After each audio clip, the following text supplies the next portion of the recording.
Welcome to Mobil1 The Grid. Coming up today, Button and Rossi preview the US Grand Prix and the behind-the-scenes story from Prix Le Mans.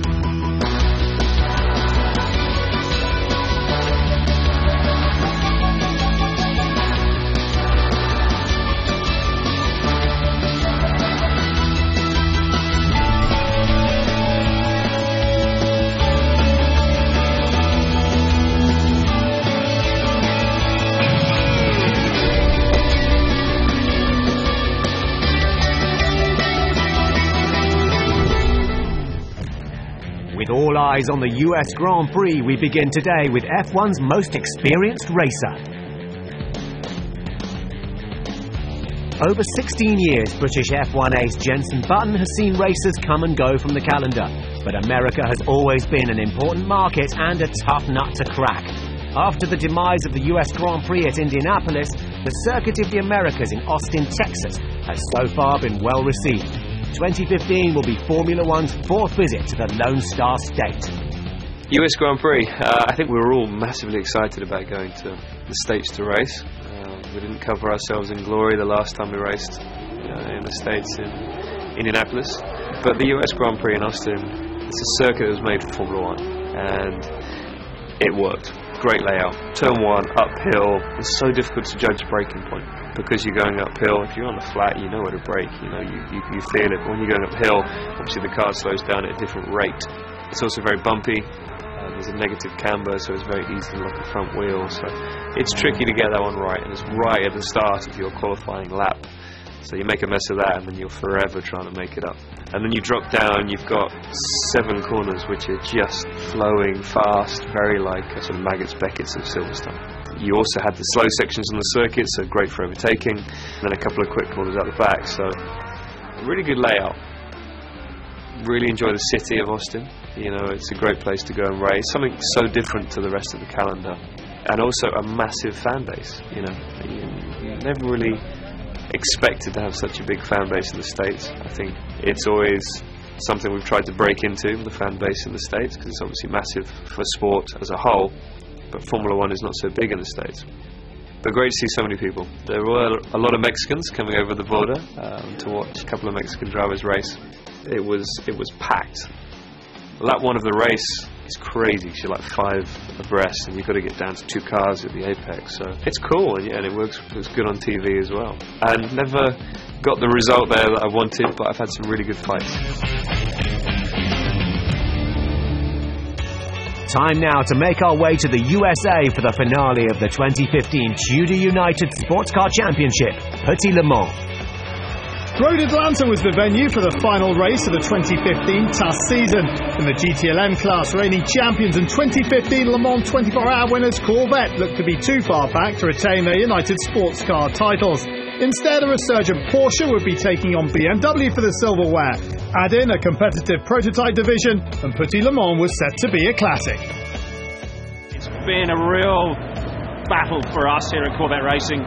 This balance of performance has not necessarily been in our favour, and the Porsche's been super strong most of the year. There's some other races we've really found that we've had some great runs and some really good strong efforts, but things just haven't really run for us. We're coming into Prix Le Mans. It's a do-or-die situation. Whoever wins this race wins all 3 championships. The drivers, the manufacturers, the team championship. So it's all on the line. So far it's been a great year, but we've still got 1 round to go. And obviously we've got a 6-point lead, so it's been a good season. It would just be a fantastic achievement if we could finish it off. It's really been an unbelievable season. We just got stronger and stronger and stronger. After Sebring, it just became a charge, and we just started gelling more and more and more. So here we are, we're second in points, and 6 points out of lead, and a lot can happen in 10 hours. With Curran and Cameron bringing the title challenge in-house to 2014 winners Barbosa and Fittipaldi, it would be both sides of the Action Express garage taking the fight to Richard Westbrook's number 90. There can be a little rubbing of paint here or there, but we can't take each other out. And it's important that we get to the end of this 10-hour race and have a successful run and really finish 1-2 in the championship. Dane and Eric are doing a great job. We're tied in the championship. 31 and the 5 car are both 6 points behind the 90 car. We get a podium, we've won the championship, irrespective of what anyone else does. if we do have an issue and the action car doesn't win, if they come second, we only have to come fourth or fifth. During practice, Corvette were working hard to match their Le Mans form, while Patrick Pilet's 911 Porsche and Bill Auberlin's 25 BMW were preparing for a title showdown. Right now, we're just a few points behind the 911 Porsche of Patrick Pilet. We basically have to be in front of them to win. We're going to run 8 hours of this race conservative, 2 hours of this race out of control, and we're going to put it all on the line. The main goal is just we try to win the race. Like this, it's easier for the points. We don't have to make any strange strategy or whatever. If you win, it's clear you win the championship as well. In the prototype challenge class, John Bennett and Core Autosport had the championship all tied up, while in GTD, history was in the making, as Christina Nielsen was hoping to become the first woman to win the division. I'm proud to be a driver who's leading this championship, but to be a female leading it is of course a pretty cool thing. It's something that hasn't been done before, winning this championship, so to be able to be the first female and be a part of the history books in that sense would be such a cool accomplishment. As the drivers' customary track walk took place, it was the last time Road Atlanta would see a dry course over the race weekend. For the final qualifying round of 2015, Mother Nature was about to provide a torrential downpour, throwing championship strategies into chaos. Road Atlanta is a very challenging circuit. It's a challenging circuit when the weather gods are playing ball. When it's not, then people who've been here before and have survived in bad weather do have an advantage, because that could be a massive component of who takes home championships this weekend. We'll be back in Atlanta shortly, but right now we travel to sunny England, where Bentley enthusiasts have waited patiently all summer for the harvest to be gathered so they can go stubble racing. You'll see many classic marks at the Benjafields Racing Club, but 1920s Bentleys are at its heart. Members preserve the spirit of that era by adopting the hard racing and fun-loving lifestyle of the men that raced them. Those Bentley Boys ruled the racetracks throughout the 1920s and 30s. In their honour, members compete in vintage races and rallies all over the world. Well, the club was formed by me and a group of others back in 1990 to really bring back the ethos of pre-war motor racing in its purest form. It's named after Dr. Dudley Benjafield, who won the Le Mans 24-hour race in 1927. It's a great club, and we do a lot of unusual things. We go all over the world racing and rallying these cars. It's a completely mad bunch. None of the members were quite prepared for the club's most recent event on a farm estate in Norfolk. An adventurous day's activities included timed tests through the farm and its buildings before heading out into the fields for some stubble racing. I know very little about stubble racing, but then I don't think many people know much about stubble racing. It's a bit of an unknown, and that's what was part of the appeal, I think, to this event. Benjafields Club has a reputation for doing things that are a bit different. Well, it started in Norfolk around the early 1900s, as a matter of fact, and it's one of the earliest forms of local motorsport. And of course, as soon as the car was up and running and people were realising they could have a lot of fun with them, they said, well, let's use the land here that's nice and flat and relatively safe and well drained, and start competing one farmer against another. And they competed with their cars and stopped gathering the crop, so we all starved, but we had very fast cars by the end of it. The lovely thing is it's up to them. They can go hell for leather, and they can really push the cars to the limit if they want to, or equally they can take and leave it as they choose. So everyone's going to go to their comfort zone, and certainly the guys at the back will be really hammering it out. I think on the speedo you're doing 85 miles an hour on the stubble. You know, you're really moving at the end of it. Even the rarest cars were being thrashed around. Lunchtime entertainment included a demonstration of a Pacey Hassan special, the epitome of that powerful breed of Bentleys that dominated races at Brooklands. The idea is we want to show that these cars are capable of being used on the highway safely and on the racetracks and in this form of competition. It's a great advert for the club and for the cars, and for Mr. Bentley, of course. They were all built by engineers to achieve a goal, and that goal was to be thrashed. People love concourses, etc., which is marvellous as long as people enjoy cars. But as I always say, the best way to see a car is sideways coming through a chicane. The afternoon activities included more surprises. Members used their navigational skills to find their way to the next location, where they would be put to the test again in a maze within a maze field. And it proved a tricky challenge for some. Oh, great fun. But I've never done a rally before, and now I know why. Brilliant, absolutely wonderful. It's a very unique occasion today. Best way to spend a Saturday. As founder of the British Racing Drivers Club, Dudley Benjafield was at the root of the racing establishment. He raced hard, lived hard, and would have loved the Benjafield's Racing Club stubble racing event. It's in memory of Dudley Benjafield, you know, who was a great stalwart and a great example for everybody. And so that's why we do it. You know, it's to remember how it was in the past and to keep that tradition flowing and just to have fun. You know, you've got a huge amount of value of cars here today, and that's just irrelevant. It's about having fun with these cars and letting them do what they were built for, and I think Mr. Bentley will be proud of what's going on. After the break, storms play a starring role on race day at Road Atlanta, and F1's latest US ace gets set for his home Grand Prix.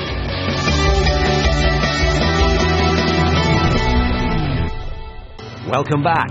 We return to Road Atlanta to continue our behind-the-scenes look at the 2015 United Sportscar finale. Weather was the talk of the paddock on race day, the rain causing havoc for teams, officials and loyal fans. Texas Pete, baby! Texas Pete! Richard Westbrook had qualified on pole overall in his prototype, with Ollie Gavin in the number 4 Corvette starting at the front in GTLM. Porsche, however, weren't so lucky, starting at the back of the grid due to mechanical problems. Really, really difficult conditions, but got a good car in the wet. We managed to get the pole. Signs are good, but you know, anything can happen in these conditions. You know, starting from the pole is a good thing, and it might give me a bit of an advantage at the start, so I can be able to see where I'm going. So that'll be kind of nice. Green flag for the final time in the Junior United Sportscar Championship. Richard Westbrook leads them out. It's soaking here at Road Atlanta. This is going to be a test for everyone. Westbrook put on an impressive wet driving clinic and absolutely dominated the first 2 hours of racing.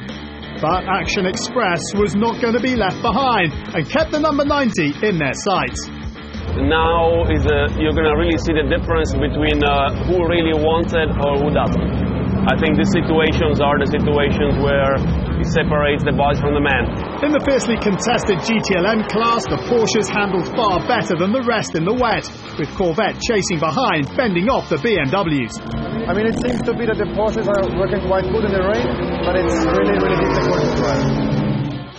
Both Corvettes up in good fighting positions, so you know, it's a long way to go, but just keep fighting all day. Conditions were getting treacherous when Michael Valiente spun the number 90 car at turn 12. Go back with Michael if you can. Oh, I can't believe this. Valiente stranded mid-track. This is very dangerous indeed. The number 90's title hopes disappeared when just 50 minutes later Mike Rockenfeller came off at the exact same spot. This is disaster for the championship leaders. Rockenfeller reversing blind into traffic. He's put it back on the grass. More spins and a scare for Team Falcon on their last outing prompted officials to red flag the race. The weather conditions are insane. I mean, it's some of the most insane driving I've ever done. I mean, the 180 miles an hour down the back straight, and every other lap you can't even see the car in front of you. There is quite a lot of rivers in turn 1, and in the SS it's really tricky, really, really hard. But the problem at the end, there is many places, even in a straight line, you cannot stay flat, so it starts to be really dangerous. Kind of scary, overwhelming feeling going down the straight and the car starts to aquaplane. All we can do is hope and keep our heads up. After a red flag stoppage of over an hour, the cars were sent back out just as heavy rain started again. Pit stop strategies reshuffled the pack. Christina Nielsen's championship dreams were shattered in GTD, while things were looking up for Eric Curran in the number 31 Action Express prototype as he took the lead. Further back, the GTLMs were tightly bunched behind Corvette's Oliver Gavin. But under the safety car, Nick Tandy had climbed aboard the 911 Porsche. Rejoining the race in 9th, he passed a trio of prototypes. There was another full course yellow due to the number 54 Core Autosport entry crashing into the wall. For the restart, and with the rain worse than ever, Nick Tandy was on a mission. He completed his surge through the entire field to incredibly take overall victory and the GTLM title for Porsche. Barbosa and Fittipaldi narrowly beat their Action Express teammates to defend their prototype title. 2 championships in a row is not easy to achieve, and we did it in a really difficult way and a tough way, and very surprising. I didn't know if I was supposed to celebrate when the race finished, because I was like so lost out there, you know. But everything worked out well. I'm really, really happy and proud to be part of the Action Express group. To come from last position to first position overall, though. You know, we're clearly the best team this year, and for me to win Le Mans and Petit Le Mans both overall, it's a pretty good year. I'm pretty happy.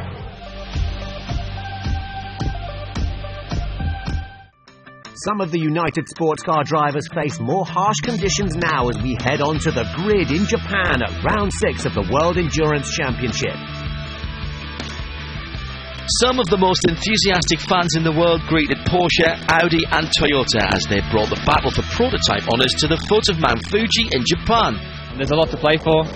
Driver championships, team championships, it's all very close, so yeah, don't miss this out of the race. Horrendous conditions meant the first 16 laps of the race were behind the safety car. When the action started for real, Mark Webber in the 17 Porsche ran wide, allowing the championship-leading number 7 Audi into an early lead. Toyota's Alex Wirtz was eager to make hay while the sun wasn't shining, but an attempt to pass Romain Dumas in the number 18 Porsche ended with both cars in a graceful pirouette. The GTE battle was just as intense. Behind the leading Ferrari, United Sportscar GTLM champion Prix was pushing a little too hard. Marcel, if you need it, use KFS. Both Porsches right behind you. Back in LMP1, race leader Marcel Fessler was under pressure from Romain Dumas, the 919 hybrid making quick work of the Audi to move into the lead. An early change to slick tyres didn't help Audi's cause. Brendan Hartley was next to pounce on the number 7, putting the Weissach squad into first and second. In the closing minutes, Neil Jarney relinquished the lead to the sister car of Timo Bernhard, allowing a third consecutive win for the number 17 Porsche. Back in GTE Pro, the fight for second ended with Patrick Pilet just getting the better of James Calado's Ferrari. Second place maintained Porsche Team Mantai's championship lead, but it was Tony Vielander in the 51 car who took the victory for the AF Corsa squad. Let's not talk about the championship. Let's go to the next race and repeat this, and then we will see what happens in Bahrain. The prototype class will go down to the wire too. Porsche extend their manufacturer's lead, while Bernhard, Webber and Hartley now lead the Drivers' Championship by a single point.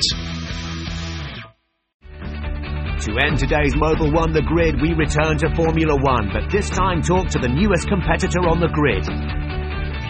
Alexander Rossi is the first American in Formula 1 for 8 years, so we met up with him at the iZone Performance Center to drive the US Grand Prix circuit ahead of the race in Austin, Texas. Here at Circuit of the Americas, approaching what is the most impressive corner on the track, turn 1, climbing 10 stories up into a second gear corner. It's quite difficult, the exit as you go downhill.